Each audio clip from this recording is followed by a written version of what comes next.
আশা করি সবাই ভালো আছেন। আমি আছি একটা জঙ্গলের ভিতরে। এই জঙ্গলটা হইতেছে এতটা ভয়ানক, আমি দেখে পুরো মানে পুরো অবাক করার মতো। এরকম হাজার হাজার জঙ্গল আছে ইতালিতে বা ইউরোপের অন্যান্য জায়গায়। আমি আছি বর্তমানে পাহাড়ের অনেক উপরে, আর এটা একটা জঙ্গল। ইসা look this side,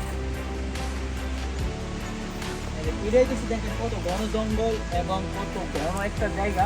Isa look this side, এটা কি বলবো বলার বাহিরে। যা আমি অনুভব করতেছি যে এখানে কত পরিমাণে লার্কি বা কত পরিমাণে গাছগাছালি আছে, যা বলার বাইরে। এইসব লার্কি বা গাছগাছালি বিক্রি করলে বাংলাদেশে অনেক টাকা মালিক হয়ে যেত। তো দেখুন, এরা বন প্রতিমন্ত্রী বা বনের জন্য এরা গাছগাছালিগুলো একেবারে কাটে না। বলতে গেলে আপনি যদি দেখেন যে আশেপাশে গাছগাছালিগুলো একবারে কাটে না, এতে রাস্তার পাশে পড়ে আছে, তারপরে এসবে ধরে নাই।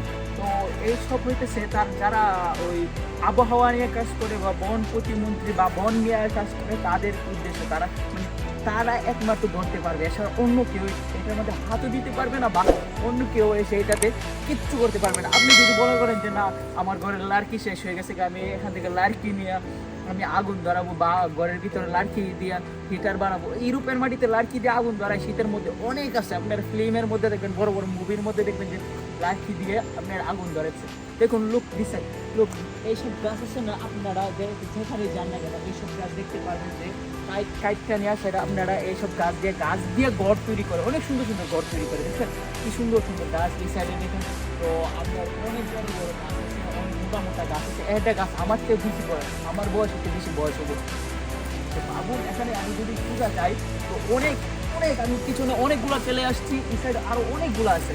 তো এতটুকু বলবো, আমরা যারা আসি না কেন এইসব জঙ্গলের মধ্যে খুব খুব মানে খুব সতর্ক হয়ে চলার চেষ্টা করবেন। এখন আফ্রিকান হচ্ছে, মিশরি আছে, বিশেষ করে মিশরি লোকেরা এইসব জায়গায় বসে থাকে।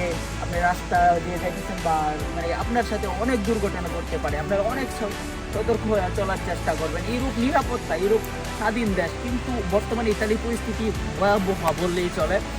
আপনার বিশেষ করে টিউনিশিয়ান লোকগুলো অনেক ডেঞ্জারাস। তারা এইসব জায়গায় বসে থাকে, আপনার কাছ থেকে ট্যাপ করে ফোন লেখা যায়, ট্যাপ করে চলে গেছে, পুষও পাইতেন না। তো আপনারা অবশ্যই সতর্ক হয়ে চলবেন। Bye bye.